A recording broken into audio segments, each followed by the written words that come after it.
বৈষম্য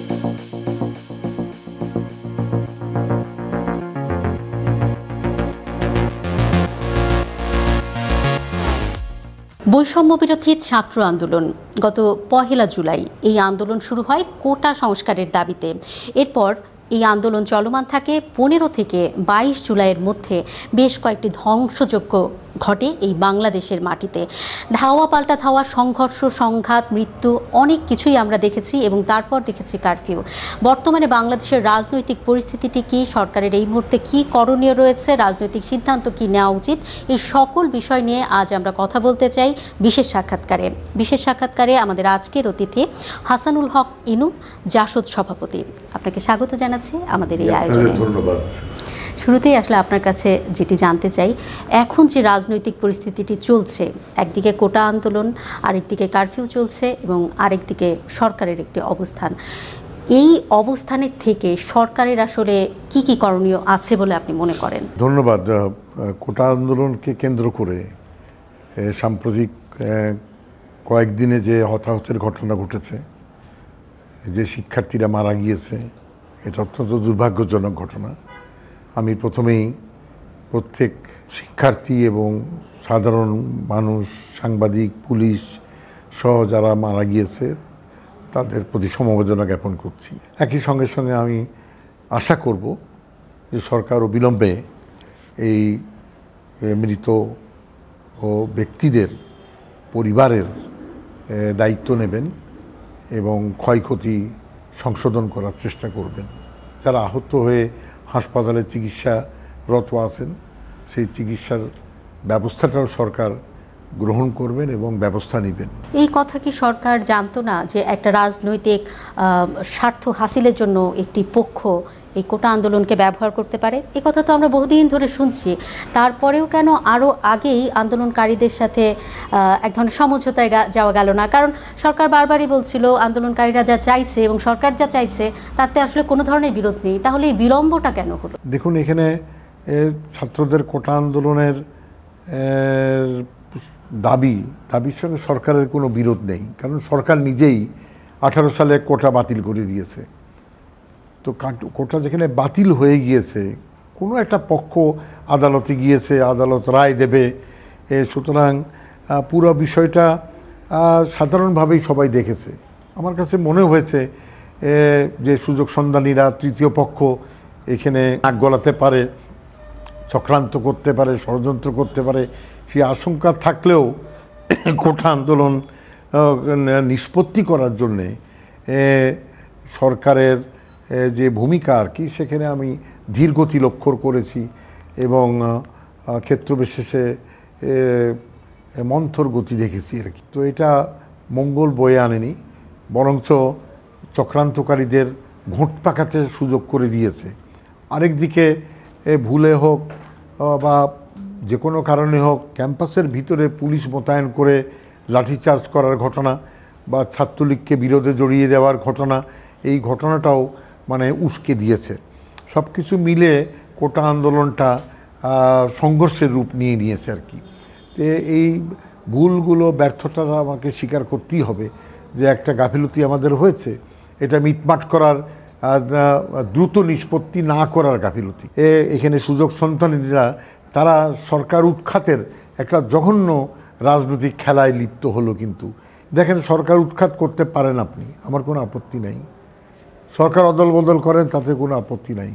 তা আপনি ঘোষণা দিয়ে করেন, আপনি রাষ্ট্রের বিরুদ্ধে যুদ্ধ করবেন, আপনি বিপ্লব করবেন। অতীতে যেসব দেশে বিপ্লব হয়েছে, গোলাগুলি করেছি, তাই সেখানে ঘোষণা দিয়ে করে যে আমি সরকার উৎখাত করতে চাচ্ছি বিপ্লবের মধ্য দিয়ে। আপনি কোনো রাজনৈতিক ঘোষণা দিবেন না, কিন্তু রাষ্ট্রীয় স্থাপনা, সম্প্রচার কেন্দ্র, কমিউনিকেশন নেটওয়ার্কের উপরে আক্রমণ চালাবেন, যুদ্ধ চালাবেন, সেটা তো ঠিক না। এটাকে আমরা সন্ত্রাস বলি। এই যে সন্ত্রাসী কর্মকাণ্ড, সরকারের কাছে সবসময় আমরা জানি যে আগে থেকেই কিছু তথ্য থাকে, সরকারের বিভিন্ন লোকবলই থাকে এই বিষয়ে, গোয়েন্দা বিভাগ থাকে, তাদের কাছে তথ্য থাকে যে এরকম ঘটনা ঘটতে পারে। তো এইবার কি সরকার সেটি আঁচ করতে পারেনি যে এরকম ঘটনা ঘটতে যাচ্ছে? মানে এত বড় নাশকতা হয়ে গেল। গোয়েন্দা কতটুকু খবর দিয়েছে আমি জানি না, সরকার প্রধানকে কতটুকু সতর্ক করেছে, প্রশাসনকে কতটুকু সতর্ক করেছে আমার জানা নেই। কিন্তু যে মাপের সহিংসতা হয়েছে আর কি, সেটা একটা যুদ্ধকালীন অবস্থার মতন হয়েছে। সুতরাং বেসামরিক প্রশাসনের পক্ষে সেটা মোকাবেলা করা বা আয়ত্তে রাখা অত্যন্ত দুরূহ ব্যাপার। কারণ অতীতে বিশেষ পরিস্থিতি যেটা স্বাভাবিকভাবে মোকাবেলা করা যায় না, যেরকম প্রাকৃতিক দুর্যোগ, যেরকম বন্যা, যেরকম মহামারী, অতীতে হোলি আর্টিসানের উপরে আক্রমণ, এইসব জায়গায় সেনাবাহিনীকে ডাকা হয়েছে। কিন্তু তার মানে এই নয় যে বেসামরিক প্রশাসন ব্যর্থ। বেসামরিক প্রশাসনের দক্ষতার বাইরে কিছু বাড়তি কাজ, সেই কাজটা বেসামরিক প্রশাসন করতে পারছে না, সেটা সেনাবাহিনী করবে। যেদিন কারফিউ জারি করা হলো সেদিনও 14 দলের সঙ্গে প্রধানমন্ত্রীর একটি বৈঠক হয়েছিল। আপনারা কি সেদিন প্রধানমন্ত্রীকে কোনো বিশেষ পরামর্শ দিয়েছিলেন? 14 দলের বৈঠকে একটাই পরামর্শ দিয়েছি যে পরিস্থিতি যেখানে গড়িয়েছে, যেহেতু ছাত্র আন্দোলন সহিংস আন্দোলনে রূপান্তর ঘটেছে এবং রাষ্ট্রীয় স্থাপনায় হামলার ধরন থেকে মনে হচ্ছে রাষ্ট্রের বিরুদ্ধে যুদ্ধ ঘোষণা করে ফেলেছে, সেখানে পরিস্থিতি নিয়ন্ত্রণে আনুন। তার মানে উনি আসলে আপনাদের পরামর্শ শোনেন?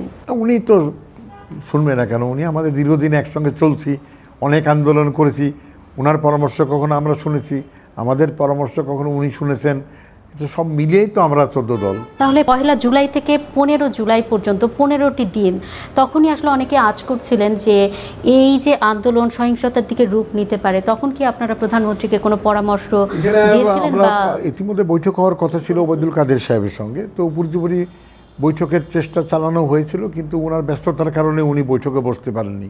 এটা একটা দুর্ভাগ্য, কাকতালীয় ঘটনা। নির্ধারিত বৈঠকগুলো বসতে পারেনি, হয়তো বৈঠকও বসতে পারলে আমাদের মতামত আমরা দিতে পারতাম। আর কোটা আন্দোলনকারীরা এখনো বলছেন যে তারা আন্দোলনের মাঠ আসলে ছাড়েননি, আপাতত চুপ আছেন, দাবি দিয়েছেন দাবিগুলো যদি মানা না হয় তারা আবার আন্দোলনে নামবেন। তাহলে দেশের অবস্থা কি আবারও খারাপ হওয়ার সম্ভাবনা রয়েছে? আমি দেখুন এই প্রশ্নে বলবো, ছাত্রদের প্রতি বলবো যে ছাত্রদের মৌলিক দাবি মেনে নেওয়া হয়েছে।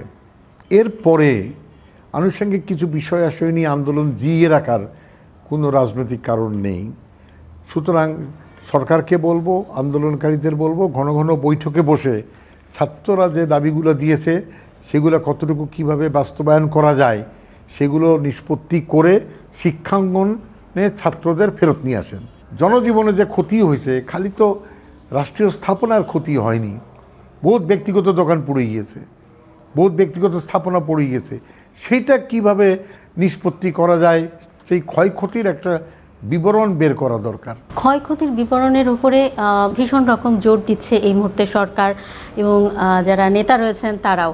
ফেসবুকে এবং সামাজিক যোগাযোগ মাধ্যমে বা মানুষের মুখে মুখে একটি প্রশ্ন ভীষণভাবে উঠছে, সেটি হচ্ছে স্থাপনার দাম বেশি নাকি মানুষের জীবনের দাম বেশি? যতটা আমরা স্থাপনার কথা বলছি, মানুষের জীবনের কথা কতখানি বলছি, সে বিষয়ে আপনি কি বলবেন? দেখুন, জীবনের দাম অবশ্যই বেশি। তো ফেসবুকে যারা এটা বলছেন তারা এটা নিয়ে রাজনীতি করছেন। রাষ্ট্রীয় স্থাপনা, রাষ্ট্র তো পবিত্র জিনিস, অবশ্যই জীবনের দাম বেশি। বিএনপির এজেন্ডা আসলে হচ্ছে যে শুধু শেখ হাসিনার সরকার অদল বদল না, বিএনপির এজেন্ডা মুক্তিযুদ্ধের পক্ষে যা যা আছে সব উড়িয়ে দেওয়া। এই সহিংসতার ভিতরেই তো আপনি মুক্তিযোদ্ধা অফিস পুড়িয়ে দিয়েছেন, মুক্তিযোদ্ধা সংসদের অফিস পোড়ানো হয়েছে জেলায়। এই সহিংসতার ভিতরেই বঙ্গবন্ধুর মুরাল ভাঙচুর করা হয়েছে। আক্রমণটা মুখ ফুটে না বললেও বেরিয়ে আসে যে একটি রাজাকার জঙ্গি জামাতের সরকার গঠন করতে চান। তো সেটা জনগণ বিবেচনা করবেন সেটা দেশের জন্য মঙ্গলজনক কিনা। সরকার, সংবিধান, সংসদ, সশস্ত্র বাহিনী, প্রশাসন সব এক কাতারে আছে। কার বিরুদ্ধে? সহিংসতার বিরুদ্ধে। কার বিরুদ্ধে? জঙ্গি তাণ্ডবের বিরুদ্ধে, ছাত্রদের বিরুদ্ধে নয়, জনগণের বিরুদ্ধে নয়। এই সহিংসতার বিষয়ে আমরা বলছি সহিংসতাকারী, আমরা বলছি হামলাকারী, আমরা বলছি দুষ্কৃতিকারী, আমরা বলছি নাশকতাকারী। সরকারের পক্ষ থেকে সরাসরি বলা হচ্ছে এটি বিএনপি জামাতের কাজ। তার মানে সরকারের কাছে সুনির্দিষ্ট প্রমাণ রয়েছে যে এটি বিএনপি জামাতের কাজ। বিএনপি কোটা আন্দোলন সমর্থন করলো, সহিংসতার বিরুদ্ধে টু শব্দ করলো না। সেখানে সন্দেহ থেকে যায় যে বিএনপির নেতাকর্মীরা, এবং যখন আমরা মাঠে দেখি বিভিন্ন ইউনিটের বিএনপির নেতাকর্মীরা রাজপথে সহিংসতা লিপ্ত হচ্ছে, সব তথ্য আসেনি, কিন্তু এটা তো ঠিক। আজকে দিনের আলোর মতন সত্য যে বাংলাদেশের বিভিন্ন জেলার থেকে আপনার অনেক জামাত শিবির, বিএনপি ঢাকায় উত্তরায় অবস্থান নিয়েছে, বাড্ডায় অবস্থান নিয়েছে, রামপুরা, বনশ্রী, যাত্রাবাড়ি, ময়মনসিংহ, শেওড়াপাড়া, কাজীপাড়া এসব জায়গায় অবস্থান নিয়েছে যারা সহিংসতার সঙ্গে জড়িত। অনেক গ্রেপ্তার হয়েছে যারা ঢাকায় অবস্থান করছিল না। যে সুতরাং কিছু তথ্য তো আছে, আর কিছু বিএনপির যে রাজনৈতিক ভূমিকা, সেই ভূমিকাও প্রশ্নবিদ্ধ ভূমিকা। তার মানে কিছু তথ্য প্রমাণ রয়েছে এবং সেই সঙ্গে বিএনপির এই যে নীরব ভূমিকা, সেটি থেকে আপাত দৃষ্টিতে আপনাদের কাছে মনে হচ্ছে বিএনপি জামাতি এই সংঘাত সংঘর্ষ চালিয়েছে। এছাড়াও অন্য কোনো পক্ষ এই ঘটনার সঙ্গে জড়িত আছে কিনা সেই প্রসঙ্গে আমরা কথা বলতে চাই একটা ছোট্ট বিরতির পর।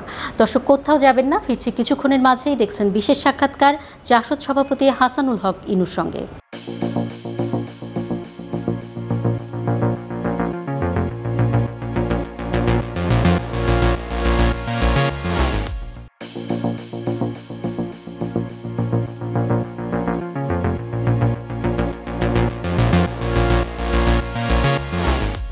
বিরতির পর আবারও স্বাগত। দেখছেন বিশেষ সাক্ষাৎকার জাসদ সভাপতি হাসানুল হক ইনুর সঙ্গে। আমরা কোটা সংস্কার আন্দোলন নিয়ে কথা বলছি এবং সেই প্রেক্ষাপটে বর্তমান যে রাজনৈতিক অবস্থা, সেই রাজনীতি কোন দিকে যাচ্ছে সেই বিষয় নিয়ে আমরা আলাপ করছি। আপনার কাছে বিরতির আগে একটি প্রশ্ন রেখে গিয়েছিলাম। আপনারা বারবারই বলছেন বিএনপি জামাতের কথা, এছাড়াও কি অন্য কোনো পক্ষ রয়েছে, কিংবা এই মুহূর্তে আওয়ামী লীগও আসলে অনেকভাবে বিভক্ত এবং 14 দলের সঙ্গেও আমরা কিছুদিন আগে দেখেছি এক ধরনের মনোমালিন্য রয়েছে, এবং আওয়ামী লীগের মধ্যে যে একত্রিতভাবে একটি আন্দোলনের দিকে ধাবিত হওয়ার যে বিষয়টি, সেটি আসলে এই কোটা সংস্কার আন্দোলনের সময় আমরা খুব বেশি মাঠে দেখতে পাইনি। এখানে তৃতীয় পক্ষ বিএনপি জামাত ছাড়া মানে আর কেউ দায়ী কিনা এই ঘটনার জন্য?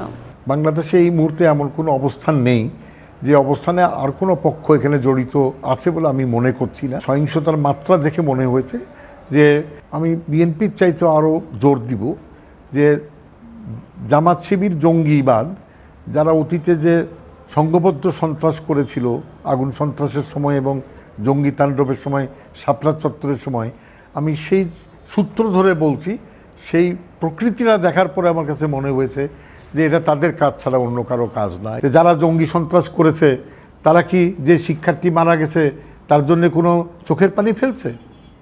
আজ পর্যন্ত দেখেছেন চোখের পানি ফেলতে? যে জঙ্গি সন্ত্রাস, জামাত ইসলামী তারা মানে জঙ্গি সন্ত্রাসের সঙ্গে জড়িত, তারা তো রাষ্ট্রের কাছে বলেনি যে যে ছেলের বাচ্চাটা মারা গেছে তার দায়িত্বটা সরকার নেন। এটা ইস্যু করে ব্যবহার করা হচ্ছে সরকারকে ঘায়েল করার জন্যে। তা আপনি এই কোটা আন্দোলন, সরকার উৎখাতের আন্দোলন না। তাহলে বিএনপি বলুক যে আমি সরকার উৎখাতের আন্দোলন করব, সব সরকার দেশ ধ্বংস করে দিয়ে, তাদের আর কোনো লক্ষ্য নাই, সরকার হটলেই সব সমস্যার সমাধান হয়ে যাচ্ছে। তাই যদি হয় তাহলে মুখ ফুটেই বলুক না, মুখ ফুটেই বলুক, আমরা বিবেচনা করব। এবং এক দফা দাবি তো করতেই পারে। তো বলেন আপনারা সরকার উৎখাত কীভাবে করবেন, যে নিয়মতান্ত্রিকভাবে করবেন না, মিছিলের মাধ্যমে করবেন না, হরতালের মাধ্যমে করবেন না, অবস্থান ধর্মঘটের মাধ্যমে করবেন না, আপনারা সচিবালয় পুড়িয়ে দেওয়ার মাধ্যমে করবেন, বলেন। তাহলে আমরা বুঝবো যে আপনারা সচিবালয় পোড়াবেন, আমরা বুঝবো যে আপনারা শত শত বাস পুড়িয়ে দিবেন, আমরা বুঝবো যে আপনি বিশ্ববিদ্যালয়ে আগুন লাগিয়ে দিবেন। তাহলে আমরা বুঝবো যে এই যুদ্ধটার এরকম একটা মাত্রা আছে। কিন্তু আপনি বলবেন সরকার উৎখাতের আন্দোলন, আমি বলছি আলহামদুলিল্লাহ, যে কোনো রাজনৈতিক দল সরকার অদল বদল চাইতেই পারে, এক দফার আন্দোলন করতে পারে, স্বাগত জানাচ্ছি আমি। কিভাবে আন্দোলনটা করবেন? কেউ কেউ বলেছেন, আমি পত্রিকায় দেখলাম যে সরকার নির্বাচনে অদল বদল করে ফেলেন, নির্বাচনের সময় আপনি হাত পা গুটিয়ে পালিয়ে যাবেন, তার নির্বাচন কেন্দ্রে মারামারি করেন। যে সহিংসতাটা এই কদিন ঘটলো, সেই সহিংসতাটা নির্বাচনী কেন্দ্রে করেন দেখি জনগণকে নিয়ে। তা তো করলেন না। 14 সাল করলেন না, 18 সাল করলেন না, 24 সাল করলেন না, 3টা নির্বাচন গেল। 14 সালে তো শেখ হাসিনা আমন্ত্রণ জানিয়েছিল খালেদা জিয়াকে স্বরাষ্ট্রমন্ত্রী হওয়ার জন্যে, অন্তর্বর্তীকালীন সরকারে মন্ত্রিত্ব দেওয়ার জন্যে। উনি দরজা খুললেন না, উনি বর্জন করলেন, সারা দেশে জঙ্গি তাণ্ডব লেলিয়ে দিলেন। আপনি ইচ্ছা করলে এই নরসিংদীর কারাগারে 9 জন জঙ্গি কেবল 2 মাস আগে বদলি হয়ে এসেছে সেই খবর কিভাবে জানলেন আপনি? এবং কিভাবে আপনি প্রধান ফটক ভাঙলেই তো বন্দি বের করতে পারবেন না? ওরা তো বহুত পিছনে ছিল, 5-6টা গেট পার হয়ে ওই বন্দি উদ্ধার করেছে। সব কিছু মিলিয়ে আমার কাছে মনে হয়েছে একটা সুসংঘবদ্ধ সংগঠিত জামাত শিবির জঙ্গি চক্র মূল কাজটা করেছে, সাথে পেলা দিয়েছে বিএনপির মাঠকর্মীরা। বিদেশি কোনো চাপ কি এই মুহূর্তে সরকারের ওপর আছে? বিদেশি কোনো চাপ সেরকম নাই। বিদেশিরা তো নির্বাচন নিয়ে একটা প্রশ্ন রেখেই গিয়েছে।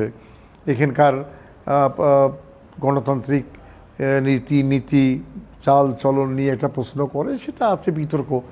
বাড়তি কোনো চাপ আমি নাই মনে করি। তবে এই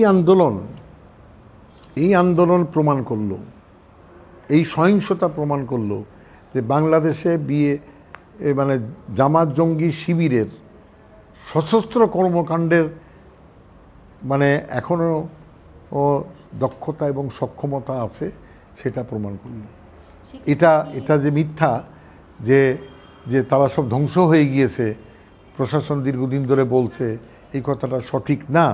আমার কাছে মনে হয়েছে যে না, তারা নিঃশেষ হয়ে যায়নি, তারা ফনা তোলার ক্ষমতা রাখে। এটা একটা প্রমাণ। 2 নম্বর প্রমাণ হচ্ছে যে আমাদের পুলিশ প্রশাসন এবং বেসামরিক প্রশাসনের একটা অংশ তারা সঠিকভাবে পরিস্থিতি মোকাবেলা করার দক্ষতা প্রদর্শন করতে পারেনি। কমতি, ঘাটতি এবং বাড়তি অপ্রয়োজনীয় কিছু পদক্ষেপ নিয়েছে, যেটা আমার মনে হয় নজরে আনা উচিত এবং সংশোধন করা উচিত। 3 নম্বর হচ্ছে এই আন্দোলন, কোটা আন্দোলন প্রমাণ করলো যে বিশেষ করে আওয়ামী লীগ দলগতভাবে রাজপথের সহিংসতা মোকাবেলা করার ব্যাপারে যদিও তাদের দলের নির্দেশ ছিল, তারপরেও তারা ব্যর্থতার পরিচয় দিয়েছে। এবং আমি আমার কথা বলবো না, আওয়ামী লীগ নেতৃত্বের সঙ্গে সাম্প্রতিককালে তৃণমূলের যে বৈঠক, সেই বৈঠক থেকেই তারা বলছে যে আওয়ামী লীগের তৃণমূলের কমিটি ব্যর্থতার পরিচয় দিয়েছে। তো আওয়ামী লীগের এই ব্যর্থতাটা খতিয়ে দেখা উচিত একটা মিত্র দল হিসাবে।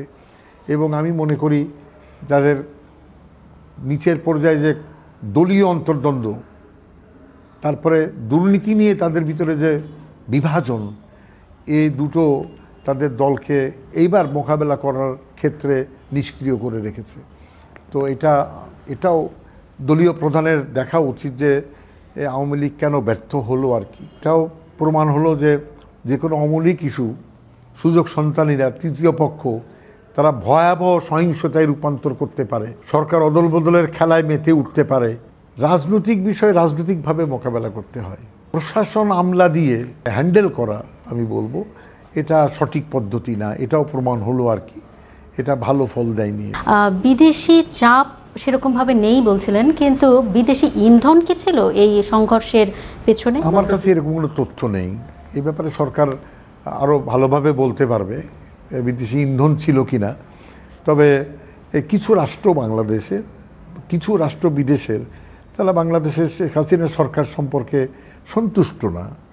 এখন সেটা যেভাবে ব্যাখ্যা করেন আপনি সেটা করেন, কিন্তু আমি এই মুহূর্তে কোনো তথ্যভিত্তিক কথা বলতে পারছি না। এই কোটা আন্দোলনকে ঘিরে আসলে অনেক ধরনের ঘটনা ঘটে গেল। আন্দোলনকারীরা শেষ পর্যন্ত বললেন 5% কোটা রাখলে তারা রাজি আছেন, সরকার 7% রাখলো। 7% রাখার পরে তারা বলল যে এখনও তাদের হাতে আছে নারী কোটা এবং জেলা কোটা। অনেক অনগ্রসর জেলা রয়েছে, অনেক জায়গায় অনগ্রসর নারী রয়েছেন। এই কোটাগুলো আসা উচিত কিনা আপনি কি মনে করেন? দেখুন, আমি নীতিগতভাবে নারী কোটার পক্ষে। মনে করেন আদিবাসীর কোটা আর একটু বাড়ানো দরকার, আমি পক্ষে। কিন্তু যেহেতু হাইকোর্ট একটা অবস্থান নিয়েছে আর সেখানে একটা ধারা লিখেছে সরকার ভবিষ্যতে আলোচনা করে অদল বদল করতে পারে, এখন জরুরি কিছু না, এটা ভবিষ্যতে দেখা যাবে। ভবিষ্যৎ সরকার ঠিক করবে কিভাবে আরও আলোচনা করে যারা কোটা আন্দোলন করেছে। এই মুহূর্তে এটা আমি পক্ষে, কিন্তু এই মুহূর্তে আমি এটা আদায় করার জন্য কোনো ভূমিকা রাখছি না। সরকার এই মুহূর্তে ইন্টারনেট সীমিত আকারে ব্যবহার করতে দিচ্ছে, এটিকে আপনি কতখানি যৌক্তিক মনে করেন? এটিকে কি কমিয়ে দেওয়া উচিত নাকি পুরোপুরি উন্মুক্ত করে দেওয়া উচিত? ইন্টারনেট করে দেওয়া উচিত, এটা আর বিলম্ব করা উচিত না। কারণ ইন্টারনেট মানে অনেক জীবিকার প্রশ্ন, মানুষের যোগাযোগের প্রশ্ন।